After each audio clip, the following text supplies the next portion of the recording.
Hi friends, ఈరోజు మనం చూడబోయే వీడియోలో రాజేంద్ర ప్రసాద్ దుర్మార్గానికి బలై టాలీవుడ్ని వదిలి వెళ్ళిన హీరోయిన్ ఎవరో ఇప్పుడు తెలుసుకుందాం.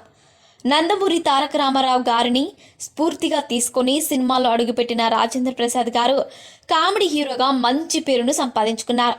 అలాగే రాజేంద్ర ప్రసాద్ గారు తన సినీ కెరియర్లో మొత్తం అన్ని భాషలతో కలిపి 200 సినిమాలలో నటించారు. అలాగే రాజేంద్ర ప్రసాద్ గారు తన కెరియర్లో మొదట్లో చిన్న చిన్న పాత్రలు వేశారు. ఆ తర్వాత ప్రేమించు పెళ్లాడు సినిమాలో హీరోగా నటించారు. అలాగే రాజేంద్ర ప్రసాద్ గారు అప్పటి స్టార్ దర్శకులందరితోనూ సినిమాలు తీశారు.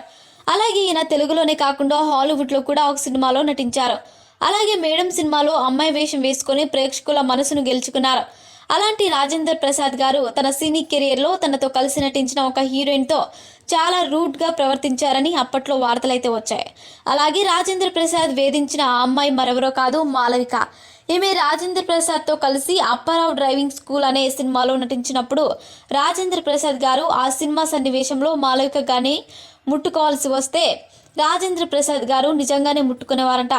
అలాగే అవసరం లేకపోయినా ఆమెను గట్టిగా పట్టుకోవడం లాంటివి చేసేవాడు అట. దానితో మాలవిక రాజేంద్ర ప్రసాద్తో చాలా డిస్టెన్స్ మెయింటైన్ చేసేది. కానీ ఆ సినిమాలో ఒక సీన్లో రాజేంద్ర ప్రసాద్ గారు మాలవికను ముద్దు పెట్టుకోవాలని, కానీ రాజేంద్ర ప్రసాద్ గారు నటించకుండా నిజంగానే మాలవికను ముద్దు పెట్టుకున్నారంట. దాంతో కోపం వచ్చిన మాలవిక షూటింగ్ నుంచి వెళ్ళిపోయి ఇక ఆ సినిమాలో నటించనని చెప్పి అక్కడి నుంచి వెళ్ళిపోయారు. కానీ డైరెక్టర్ గారు బ్రతిమలాడడంతో కేవలం 2 సీన్స్లో మాత్రమే నటిస్తానని, కానీ వాటిలో రాజేంద్ర ప్రసాద్తో కలిసి మాత్రం నటించనని చెప్పారట. దానికి ఆ సినిమా డైరెక్టర్ ఆ సినిమా స్క్రిప్ట్ మార్చి సినిమాలను పూర్తి చేశారట.